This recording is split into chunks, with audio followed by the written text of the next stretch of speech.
Good morning, students. The topic of our today video is networking fundamentals. So let's start the topic.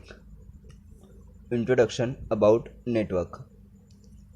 When computers were first developed, they were mainly intended for a person to work on their own machine. जब first time computer develop हुए थे उस समय computer का work था कि अपनी ही machine पे अपना वर्क करना. However, one day a bright spark suddenly thought, would not it be a good idea to link two machines together so that can share files? एक दिन ब्राइट स्पार्क ने अचानक सोचा कि क्या ऐसा पॉसिबल नहीं है कि हम दो मशीन्स को आपस में लिंक कर दें, जोड़ दें, जिससे कि फाइल को इजीली शेयर किया जा सकता है. And so the first computer network was created. और जैसे ही उन्होंने ये आइडिया सोचा उनके दिमाग में आया और उसी समय से फर्स्ट कंप्यूटर नेटवर्क क्रिएट हुआ था. ठीक है. अब सबसे पहली बात तो ये कि यहाँ पर बात हुई है फाइल को शेयर करना, दो कंप्यूटर्स को आपस में कनेक्ट करना, लिंक करना. तो ऐसा क्यों? ठीक है. तो हमने ऐसा देखा होगा कि या तो अपने स्कूल में, ऑफिस में, बैंक में, किसी ऑर्गेनाइजेशन में बहुत सारे कंप्यूटर्स होते हैं. ठीक है. और अगर उन सभी कंप्यूटर्स के साथ में अगर हमको प्रिंट निकालने के लिए प्रिंटर की आवश्यकता होती है तो हमें सभी कंप्यूटर में अलग अलग प्रिंटर अटैच करना होगा. ठीक है. और यदि अपन सभी सिस्टम के अंदर अलग अलग प्रिंटर कनेक्ट कर देते हैं तो उसकी कॉस्ट कितनी हाई होगी. ठीक है. या हमारा अगर नेटवर्किंग का यूज़ करें तो ऐसा हो सकता है कि हम जो एक मेन कंप्यूटर है उसके साथ में प्रिंटर कनेक्ट कर दें और बाकी जितने भी अदर कंप्यूटर है उन सभी को उस मेन कंप्यूटर से कनेक्ट कर दें और एक ही प्रिंटर को सारे जितने भी अपने अदर कंप्यूटर्स है वो सभी एक्सेस करेंगे. एक अपनों ने वो भी देखा था, क्लाइंट सर्वर आर्किटेक्चर समझा था टॉपिक, उसके अंदर भी यही नेटवर्क होता है. ठीक है. कि जो क्लाइंट होता है वो सर्वर को रिक्वेस्ट सेंड करता है एंड सर्वर जो होता है वो अगेन क्लाइंट को उसका रिस्पॉन्ड देता है. ठीक है. तो इसी टाइप से जो अपना मेन कंप्यूटर जिससे प्रिंटर कनेक्ट होगा वो सर्वर हो जाएगा और अदर जितने भी रिमेनिंग कंप्यूटर्स हो जाएंगे जो कि प्रिंट निकालने के लिए मेन कंप्यूटर को रिक्वेस्ट सेंड करेंगे वो हो जाएंगे अपने क्लाइंट. ठीक है. तो ये क्लाइंट सर्वर आर्किटेक्चर में एक और आपका एग्जांपल भी कनेक्ट हो गया, उससे आपको नेटवर्क भी समझ में आ गया. ठीक है. Next, the definition of network. Network is a group of devices link to one another. Network बहुत सारी डिवाइसेस का एक ग्रुप है जो कि एक दूसरे से आपस में कनेक्ट होती है. That is network of trains, telephone network, cable network and so on. ठीक है. ऐसे बहुत सारे नेटवर्क हो सकते हैं. एज ए नॉर्मली हम बात करें तो अपना एक फ्रेंड सर्कल होता है. ठीक है. और उस फ्रेंड सर्कल के अंदर सपोज आपके 8 फ्रेंड है ना. तो वो 8 ही फ्रेंड्स आपके क्या है, एक नेटवर्क है. अब वो नेटवर्क क्यों है? क्योंकि हम हमारी जितनी भी कुछ बातें होती है वो हम एक फ्रेंड से शेयर करते हैं, दूसरे से शेयर करते हैं, तीसरे से शेयर करते हैं, हमारा लंच बॉक्स शेयर करते हैं, हमारी pencil, rubber, pen, copy, notebook, books, ये सारी हम शेयर करते हैं. ठीक है. तो वो हमारा एक नेटवर्क है. Okay. A computer that is not connected to a network is known stand-alone computer.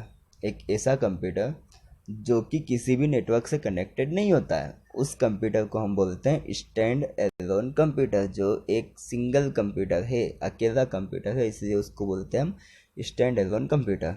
जितने भी कंप्यूटर हमारे घर रखे होते हैं है ना, जिनको हम यूज़ करते हैं हमारे घर पे, उन वह किसी भी नेटवर्क से कनेक्टेड नहीं है. वह अनवी अपने एक सिंगल वर्क करने के लिए काम आते हैं. ठीक है. वहाँ पर बहुत सारे कंप्यूटर्स आपस में कनेक्टेड नहीं है, इसलिए वो कौन से कंप्यूटर हुए, stand alone computer. A computer connected to a network is known as a workstation or a node or a host. ऐसे कंप्यूटर जो कि किसी नेटवर्क से कनेक्टेड होते हैं उसको अपन वर्क स्टेशन भी बोल सकते हैं, नोड भी बोल सकते हैं, होस्ट भी बोल सकते हैं। आपने 9th क्लास में ही पढ़ा है, और जो 9th क्लास में हमने पढ़ा है कि वर्क स्टेशन क्या होता है, नोड क्या होता है, होस्ट क्या होता है, स्टेशन क्या होता है ओनली, है ना। शायद आपको रिकॉल हो जाएगा वो। बेनिफिट्स और नीड ऑफ नेटवर्किंग। नेटवर्किंग के फ़ायदे क्या क्या है या उसकी आवश्यकता क्यों पड़ी। So networking it breaks the barrier of distance, cost and time. Networking से हम डिस्टेंस के बैरियर को ख़त्म करता है, ठीक है। जितनी बाधाएं आती है उसकी कॉस्ट कम होती है, टाइम हमारा बचता है। अब ये कैसे, जैसे कुछ कंप्यूटर आपस में बहुत दूर दूर है, एक ही ऑर्गेनाइजेशन में 3rd फ्लोर है, अगर एक 1st फ्लोर, एक 2nd फ्लोर, एक 3rd फ्लोर, सभी पे अलग अलग सिस्टम लगे हुए हैं। अगर अपने को कोई फाइल 1st फ्लोर से 3rd फ्लोर पर शेयर करना है तो हम उसको क्या करेंगे, वहाँ पे 1st फ्लोर वाले सिस्टम पे पेन ड्राइव यूज़ करेंगे, वहाँ से डेटा कॉपी करेंगे, पेन ड्राइव के अंदर पेस्ट करेंगे, देन हम 3rd फ्लोर वाले सिस्टम पे जाएंगे, वहाँ पे पेन ड्राइव का यूज़ करेंगे, देन वहाँ पर डेटा कॉपी करेंगे, ठीक है।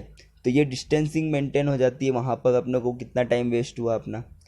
इसीलिए हम नेटवर्किंग का यूज़ करेंगे, डायरेक्ट ये फाइल यहाँ से शेयर की 3rd वाले सिस्टम पर पहुँच जाएगा, और वहाँ पर जो भी उनको वर्क करना है वो इजी वे में कर लेंगे।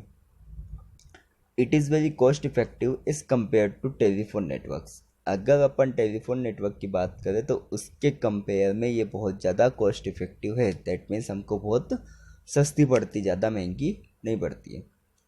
All types of data like text, audio, video, pictures, graphics etcetera can be transmitted and shared through it. जितने भी टाइप का डेटा होता है ना, डेटा आपको पता है, जैसे टेक्स्ट हुआ, ऑडियो हुआ, वीडियो हुआ, पिक्चर्स हुआ, ग्राफिक्स हुआ, इन सभी को हम ट्रांसमिट भी कर सकते हैं और शेयर भी कर सकते हैं। इट एनहांस कम्युनिकेशंस, और इससे हमारी सबसे बड़ी बात है कि कम्युनिकेशन बहुत ज़्यादा बढ़ता है। आज की कंडीशन में हम जितने भी स्टूडेंट्स और टीचर्स हैं वो सभी एक नेटवर्क के थ्रू कनेक्टेड है। वो है WhatsApp network, YouTube network, Google Meet network, Zoom network, ठीक है। इन सभी के थ्रू आपस में एक इतने बड़े एरिया में हम फैले हुए हैं, लेकिन इस छोटी सी डिवाइस के थ्रू, जो हमारा एंड्रॉयड मोबाइल है, लैपटॉप है, इनके थ्रू हम बिल्कुल एक दूसरे से अटैच हैं, है ना, और हमारा सारा वर्क बहुत अच्छे से चल रहा है। Types of network. अब नेटवर्क है तो कितने टाइप के होते हैं। अब यहाँ पे हम बात करूँ तो आप टाइप्स ऑफ नेटवर्क ऑलरेडी पढ़ चुके हैं, है ना। 9th क्लास में भी पढ़ा है आपने, 10th क्लास में भी पढ़ा है, लेकिन उसके अंदर मुझे ऐसा लगा था कि हाँ कुछ कमी रह गई थी उस वीडियो में, इसलिए मैंने इस टॉपिक को अगेन यहाँ पर कनेक्ट किया है। तो there are normally 3 types of network: local area networks, metropolitan area networks, and wide area network. So let's move first local area network. Small computer networks that are confined to a localized area are known as local area network. एक ऐसा छोटा computer का network जो कि कुछ local area में होता है, ठीक है। जैसे कि किसी ऑफिस के अंदर हुआ, किसी एक ही बिल्डिंग में हुआ, किसी एक फैक्ट्री में हुआ, स्कूल में हुआ, हॉस्पिटल में हुआ, किसी को ऑर्गेनाइजेशन में हुआ, पोस्ट ऑफिस में हुआ, बैंक में हुआ, ठीक है। इस टाइप का जो नेटवर्क होता है उसको हम बोलते हैं local area network. The hardware as well as software resources are shared through LANs। हम हार्डवेयर के साथ साथ सॉफ्टवेयर रिसोर्सेज को भी LAN के थ्रू शेयर कर सकते हैं।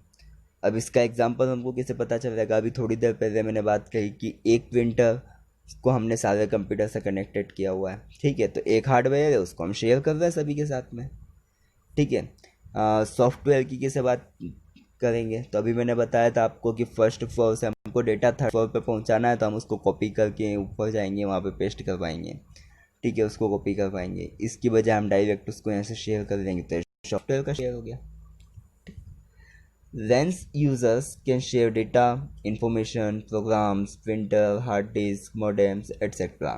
जितने भी लेंस के यूज़र हैं जो आपस में नेटवर्क के थ्रू कनेक्टेड हैं, वो इतने टाइप का data, information, programs, printers, hard disk, modem, ये सभी आपस में शेयर कर सकते हैं। अब आप पूछेंगे मोडेम कैसे करने शेयर कर सकते हैं, तो मोडेम भी अपने ने पढ़ा है कि एक ही मोडेम होता है, उससे एक मेन जो अपना ब्रॉडबैंड कनेक्टिविटी वाला या टेलीफोन वायर आता है वो कनेक्ट होता है, और उसके अंदर 3 से 4 या 5 पोर्ट होते हैं जिसमें हम कंप्यूटर की अलग अलग स्विचेस का यूज़ कर सकते हैं। ठीक है। LANs can spread up to 1 kilometre, और लेंस जो है ज़्यादा से ज़्यादा कितना फैल सकता है, 1 किलोमीटर, 1 किलोमीटर के अंदर या 1 किलोमीटर से थोड़ा बहुत ज़्यादा, इससे ज़्यादा हम लोकल एरिया नेटवर्क को नहीं फैला सकते। Next, metropolitan area network. Metropolitan area networks are the network spread over a city, जो एक सिटी के अंदर और सिटी के थोड़ा बहुत कुछ बाहर उस एरिया में फैला हुआ होता, उसको हम बोलते हैं metropolitan area network. For example, cable TV networks that are spread over a city can be termed as metropolitan area network. हम एज एग्जाम्पल की ले सकते हैं कि जैसे हमारे मंदसौर में एक लोकल न्यूज़ चैनल चल रहा है, कौन सा, देश न्यूज़। ठीक है। अब वो देश की जो डिस्क चल रही है, न्यूज़ चैनल जो चल रहा है, वो केवल अपनी सिटी के अंदर अंदर ही है, या फिर हम बात करें तो केवल एक मंदसौर शहर के अंदर है। ठीक है। ज़्यादा से ज़्यादा बात करेंगे तो नीमच, और उससे ज़्यादा बात की तो रतलाम, इससे ज़्यादा वो आगे नहीं जाएगा। ठीक है। तो ये क्या हो गया, metropolitan area network. The purpose of man is also the sharing of hardware and software resource users. और सभी नेटवर्क का के हिसाब से जैसे लोकल एरिया नेटवर्क का जो पर्पस था, वैसे ही मेट्रोपॉलिटन एरिया नेटवर्क का पर्पस है कि हार्डवेयर और सॉफ्टवेयर रिसोर्सेज को आपस में इजी वे में शेयर कर सकते हैं सारे यूज़र्स। अब यहाँ पर एक जो सबसे बड़ी मिस्टेक स्टूडेंट करते हैं मेट्रोपॉलिटन की स्पेलिंग में, है ना। तो मेट्रोपॉलिटन लास्ट में TAN होता है, बहुत सारे स्टूडेंट इसको TON लिखते हैं, TEN लिखते हैं, और बोर्ड एग्जामिनेशन में बहुत सारी मिस्टेक होती है, तो आप इस बात को थोड़ा सा ध्यान रखिएगा। Next, wide area network. The networks spread across countries are known as wide area networks. एक ऐसा नेटवर्क जो कि एक कंट्री और कंट्री के बाहर भी बहुत फैली होती है, उसको हम बोलते हैं वाइड एरिया नेटवर्क। और wide area network is a group of computers that are separated by large distance and tied together. एक ऐसा नेटवर्क जिसमें बहुत सारे कंप्यूटर्स का ग्रुप डिस्टेंस की वजह से अलग अलग सेपरेट होते हैं। ठीक है। लेकिन वो आपस में एक दूसरे से जुड़े हुए होते हैं। कैसे, उसकी बात अभी हम करते हैं।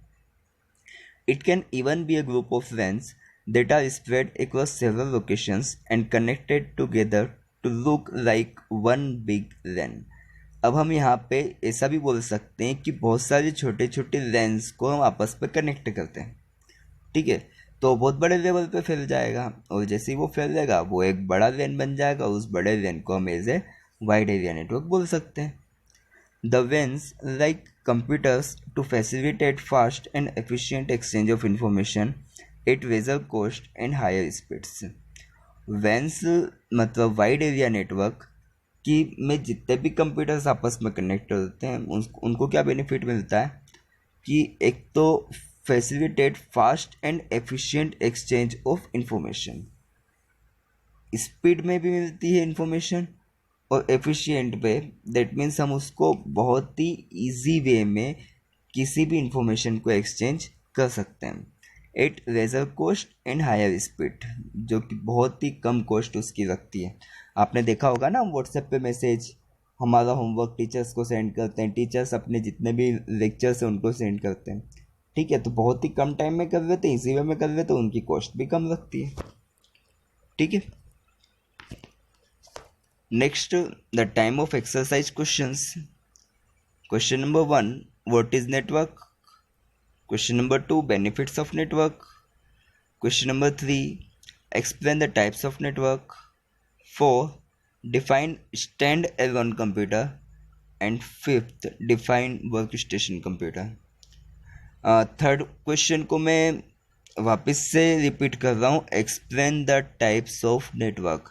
मैक्सिमम स्टूडेंट ने जब हमारी नेटवर्किंग से रिलेटेड क्लास हुई थी या हमने जब भी एक्सप्लेन करने का किसी क्वेश्चन को टॉपिक को कहा बोला है, उन्होंने केवल उनके नेम्स डिफाइन किए हैं, है ना। जैसे मैंने यहाँ पे क्वेश्चन किया explain the types of network, तो कुछ स्टूडेंट ने लिख दिया रेन, मैन एंड वेन, या फिर उसका full form local area network, wide area network, metropolitan area network. भैया आप उन तीनों नेटवर्क को एक्सप्लेन करना है आपको, इस बात का आप ध्यान रखिए।